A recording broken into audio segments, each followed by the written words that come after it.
Olá, bem-vindos a mais uma conversa. Hoje a gente vai, dar uma olhada numa carta bem curtinha do Novo Testamento, mas, olha, com uma força incrível. Pensem só na cena. Você recebe uma carta que mexe diretamente num vespeiro ali na sua casa, sabe? Falando de perdão, de dinheiro e, de uma mudança de vida surpreendente. Exatamente. E nós temos aqui vários materiais, comentários, estudos bíblicos sobre essa carta, a carta de Paulo a Filemon. Isso. A história é rápida, mas, nossa, cheia de detalhes importantes. Paulo, ele tá preso em Roma Isso. e escreve para Filemon, que era um líder cristão lá em Colosso. E o motivo principal? Bom, um escravo de Filemon, um tal Dionésimo, tinha fugido. E tem mais, né? Há indícios, pelo que o próprio Paulo escreve ali no versículo 18, que talvez ele não tenha saído de mãos abanando, talvez tenha causado algum prejuízo. Pois é. Mas aí vem a grande virada. Lá em Roma, de alguma forma, esse escravo Onésimo, ele encontra Paulo e se converte. Incrível isso. Sim, Paulo chama ele de meu filho gerado entre algemas, ali no versículo 10.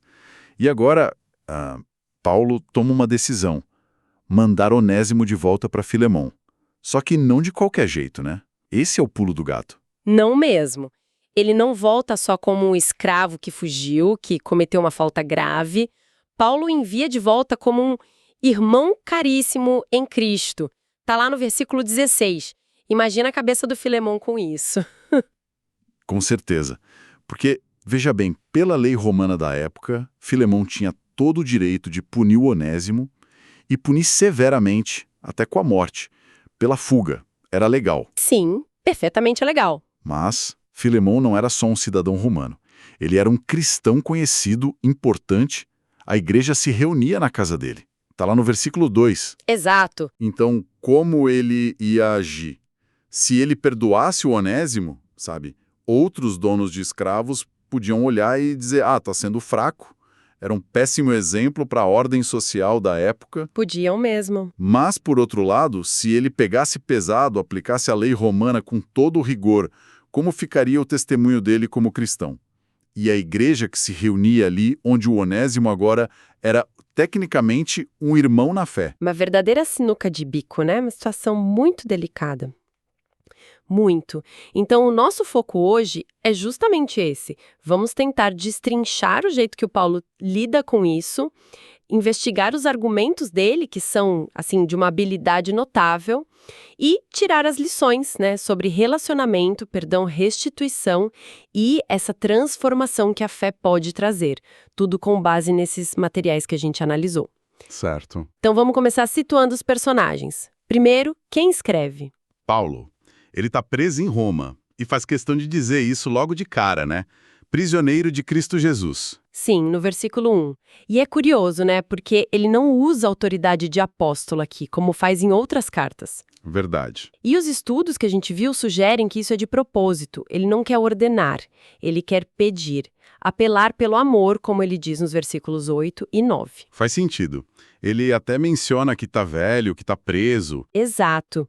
Ele vê a prisão não só como sofrimento, mas como parte de algo maior, talvez um plano divino. Timóteo é mencionado junto, mas o tom é muito pessoal, é Paulo falando. Entendi. E do outro lado, para quem ele escreve? Filemon. Filemon. Tudo indica que era um homem de posses lá em Colossos. Tinha escravos, claro, e uma casa grande o suficiente para a igreja se reunir lá. Um ponto-chave que Paulo menciona meio de passagem no versículo 19 é que o próprio Filemon foi convertido por meio de Paulo. Isso cria um laço especial, né? E Filemon tinha boa fama.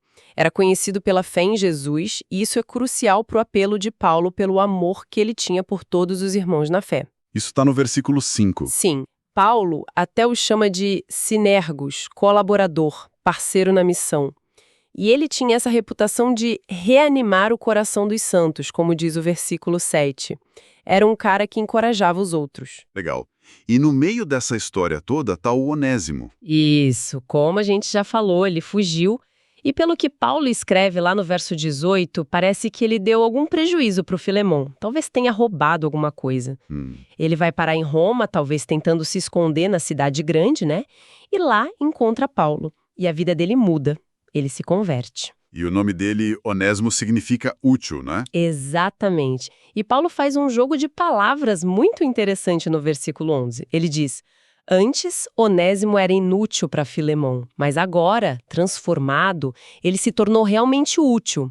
Útil para Paulo e potencialmente útil para Filemon também. E dá para sentir o carinho do Paulo por ele, né? Chega a dizer que Onésimo é o meu próprio coração, no versículo 12. É forte isso. Muito forte. E um detalhe importante. A carta não é só para o Filemon pessoa física. Verdade, tem mais gente ali. Então, endereçada também a Áfia, muitos acreditam que era a esposa de Filemon, e a Arquipo, talvez o filho e quem sabe até o pastor da igreja ali, já que Epáfras, que fundou a igreja, estava preso com Paulo. Ah, interessante essa conexão com Colossenses. Exato, e Paulo endereça também explicitamente a igreja que está em sua casa. Isso tira a questão do âmbito só privado, pessoal. O caso Onésimo tinha implicações para a comunidade toda. Então a ideia era que ali, na igreja, as diferenças sociais senhor-escravo deveriam ficar em segundo plano. Essa era a ideia, né? A unidade em Cristo deveria ser mais forte. Idealmente, ali, todos eram um só. E para completar o cenário, as saudações finais mencionam outras pessoas importantes. Sim, no finalzinho, versículos 23 e 24, Epáfras, companheiro de prisão de Paulo, Marcos. Opa, Marcos, aquele da história da primeira viagem missionária. Que deu problema? Esse mesmo, que falhou lá atrás, mas depois foi restaurado. E Paulo diz que ele voltou a ser útil. É um paralelo interessante com a história do próprio Onésimo, né? De inútil para útil. Nossa, verdade. Que mais? Tem Aristarco, outro companheiro fiel.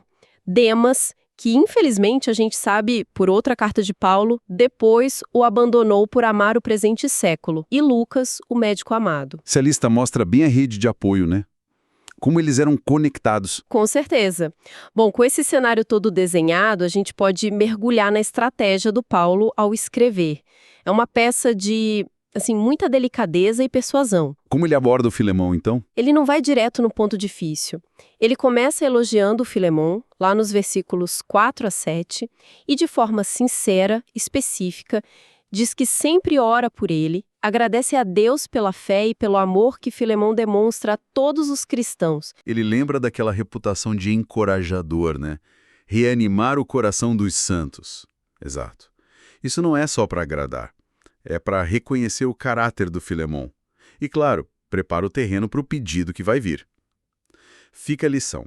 Reconhecer o bem do outro antes de pedir algo difícil. É uma boa tática, sem dúvida. E aí, como ele faz o pedido? Nos versículos 8 e 9, ele aborda a questão. Ele podia, como apóstolo, só mandar, né? Filemon perdoa e recebe o Onésimo de volta, mas ele não faz isso. Não, ele escolhe um caminho diferente. Diz algo como, olha, eu teria toda a liberdade em Cristo para te mandar fazer o que é certo, mas eu prefiro te pedir em nome do amor. Ele apela como Paulo, já velho, e agora também prisioneiro de Cristo Jesus. Ele não usa autoridade, usa vulnerabilidade, o relacionamento. Onésimo, intercedendo como um pai espiritual, sabe? Não como um chefe. Mostra que o amor e a humildade podem ser mais fortes que a ordem. E o argumento central, o que ele usa para convencer a Filemon? O coração do argumento está nos versículos 10 e 11. A transformação do Onésimo. Paulo o apresenta de um jeito muito pessoal. Peço por meu filho Onésimo, que gerei enquanto estava preso. Gerei entre algemas. E aí vem o antes e depois. Antes ele era inútil para você, mas agora ele é útil, tanto para você quanto para mim. A mudança não foi só superficial, foi de caráter. O Evangelho fez o Onésimo fazer jus ao nome dele. Isso mostra que a conversão para Paulo tinha efeitos bem práticos, né? Não era só uma ideia, de jeito nenhum. Era uma transformação real. E tem mais. Nos versículos 15 e 16, Paulo introduz uma perspectiva, surpreendente. A da providência divina. Como assim? Ele sugere, com muita delicadeza, Quem sabe ele se afastou de você por um tempo, justamente para que você o tivesse de volta para sempre. Nossa! Não mais como escravo, mas muito mais que escravo, como irmão caríssimo. É como se ele dissesse, Filemão, será que Deus não permitiu essa confusão toda para fazer algo ainda maior? Ele não ignora o erro do Onésimo, Mas o enxerga dentro de um propósito maior de Deus. Isso é muito profundo, né? A ideia de que Deus pode usar até situações ruins que são fruto de erro humano para gerar um bem maior, para restaurar relações num nível que antes era impensável. é mesmo. E a pressão aumenta, né? Aumenta. Nos versículos 12 e 17, Paulo se identifica de um jeito muito forte com Onésimo. Diz que mandar ele de volta é como mandar o meu próprio coração. Uau! E aí vem o pedido direto. Se você me considera seu companheiro, receba-o como se estivesse recebendo a mim. Isso é colocar a própria pele em jogo. Totalmente. Ele está colocando a reputação dele, o relacionamento dele com Filemon na balança. Tratar mal Onésimo seria como tratar mal o próprio Paulo. Isso eleva o Onésimo de propriedade fugitiva para representante do apóstolo. A mensagem implícita é: em Cristo, a nossa identidade de irmãos passa por cima do status social. Exatamente. E o ápice dessa intercessão toda, para mim, está nos versículos 18 e 19. Quando Paulo encara a questão prática, o dinheiro, o prejuízo. Ah, a parte da dívida. Isso. Ele se antecipa e faz uma proposta incrível. Se ele lhe causou algum dano ou lhe deve alguma coisa, ponha na minha conta. Ele se oferece para pagar. Sim. E ele reforça: eu, Paulo, escrevo isto de próprio punho. Eu pagarei. Os estudos mostram que essa frase tinha peso legal, tipo uma nota promissória. Ele está se comprometendo de verdade. Uau! Além do dinheiro, que lição teológica a gente tira disso? Olha, é uma ilustração muito poderosa da doutrina da substituição ou imputação, como chamam. Assim como Paulo se oferece para assumir a dívida do Onésimo com Filemon, a teologia cristã ensina que Cristo assumiu a nossa dívida de pecado diante de Deus. Paulo está vivendo o que prega. Na prática. Ele não só pede perdão para Onésimo, ele se coloca no lugar dele, assume o custo da reconciliação. E isso leva direto ao desafio para o Filemon, o desafio da restituição e do perdão. Quer dizer, Onésimo volta, mostrando que mudou, que está assumindo a responsabilidade. Paulo oferece pagar, mostrando solidariedade. Exato. Mas o que Paulo realmente quer do Filemão é o perdão, que vai além da justiça pura e simples, né? Cancela a dívida moral e, quem sabe, até a financeira mesmo com a oferta de Paulo. Ele até lembra o Filemon, meio de lado, que o próprio Filemon deve a vida espiritual dele a Paulo, né? É uma lembrancinha sutil ali no versículo 19. Para não dizer que você me deve a própria vida. É um jeito de dizer. Olha, você também recebeu graça, então estenda a graça. Bom, olhando para essa carta pequena, mas tão cheia de coisa, que lições principais a gente pode tirar hoje com base nesses estudos? A primeira que me salta aos olhos é esse poder transformador do Evangelho. Sem dúvida. Onésimo é a prova viva disso. De escravo fugitivo, talvez ladrão, inútil, ele se torna irmão caríssimo, útil, responsável. Mostra que ninguém está tão perdido que a graça de Deus não possa alcançar e mudar de verdade. É inspirador.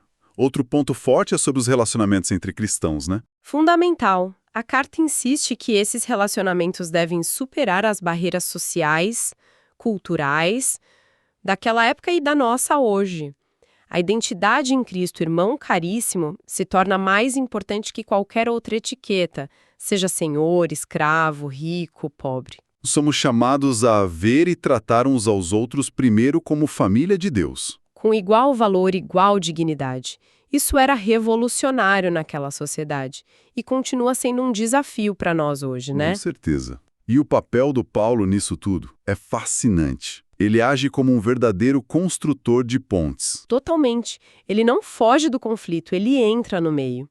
Mas com uma mistura de coragem, sabedoria, humildade, amor, buscando a reconciliação ativamente. Fica a pergunta pra gente, né? Será que a gente está agindo assim onde tem divisão? Ou, às vezes, sem perceber, a gente acaba cavando mais fundos abismos? Pega a abolição ali, né? Não diretamente. Os comentaristas, como um que a gente leu, Alexander McLaren, observam que o cristianismo primitivo focava mais na transformação interior, nas atitudes. Atacar de frente uma instituição tão forte como a escravidão romana podia ser até perigoso para a igreja que estava começando. Podia até distorcer a mensagem principal, né? Confundir com política. Exato.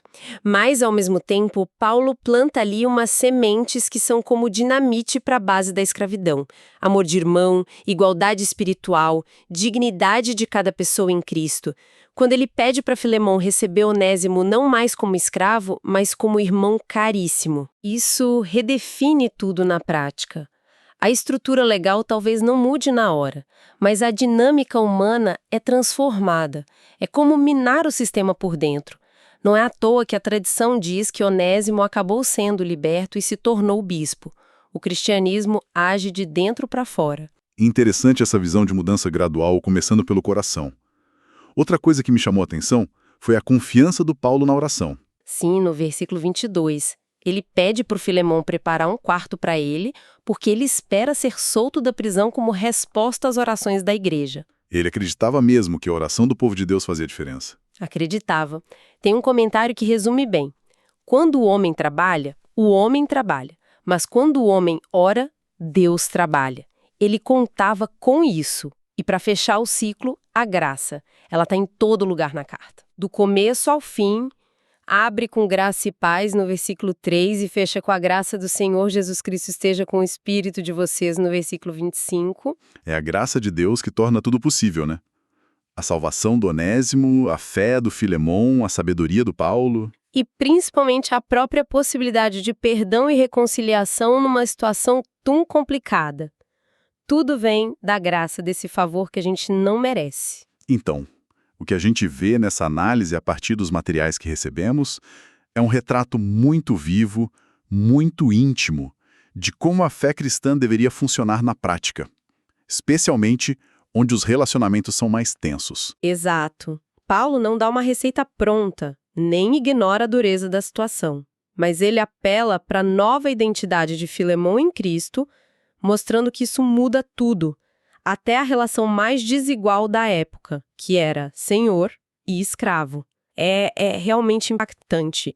Uma carta tão pequenininha, mas que toca em temas gigantescos. Perdão radical, responsabilidade, dignidade humana restaurada pelo Evangelho, superação de barreiras sociais pelo amor, mostra que a fé não é só para acreditar, é para viver, nos detalhes do dia a dia, por mais complicados que eles sejam. E o jeito como Paulo intercede, né? Especialmente essa oferta de pagar a dívida. Nossa, reflete de forma muito concreta o coração da mensagem cristã, sobre o que Cristo fez por nós. Ele não só pede, ele se envolve, ele assume o custo. É uma lição prática sobre graça, sobre como construir pontes para a reconciliação e sobre a esperança real de mudança que a fé oferece. Isso deixa a gente com uma provocação final, eu acho. Como é que a gente pode pegar esses princípios todos? Essa intercessão humilde que se sacrifica, esse perdão que busca restaurar de verdade, essa capacidade de ver o outro, não pelo erro ou pelo status, mas pelo potencial transformado pela graça. Sim, como aplicar isso hoje? Exato. Como aplicar isso hoje para curar as feridas, para reconstruir as pontes, nos nossos próprios relacionamentos, nas nossas comunidades. Fica aí algo para a gente pensar e, quem sabe, agir.